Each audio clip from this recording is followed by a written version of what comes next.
This is Aram Jabari, PR manager at Atlas, and we'd like to give you a sneak peek at the combat system in Game of Thrones, our upcoming RPG based on the critically acclaimed HBO television series and internationally best-selling book series A Song of Ice and Fire by George R.R. Martin. Let's start by taking a look at the core of the game's combat engine, the Active Pause system. Game of Thrones is a fast-paced role-playing game where all combat, skill use, and item use happen in real time.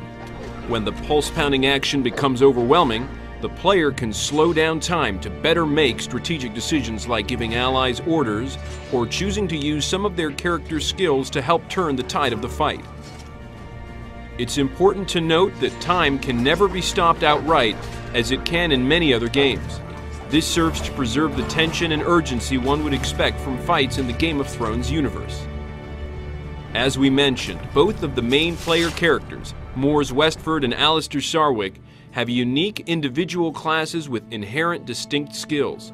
Mors, a hardened warrior of the Night's Watch, can fight as a landed knight, a brutish hedge knight, or as a fierce Magnar. Alliser, a red priest, can fight as an archer, a sellsword, or as a water dancer. These different classes will determine the weapons and armor that Mors and Alliser can use. A hedge knight may use cumbersome two-handed weapons and sweeping attacks, while a landed knight will fight best with his sword and shield combination. Both of these characters will also play differently. For example, Alliser is not quite as stout in battle as Mors is. When facing multiple enemies, Alliser will typically prefer to not stand and fight. To this point, Alliser will have many more options that involve engaging enemies at range, while Mors will usually need to take the fight right to the enemy.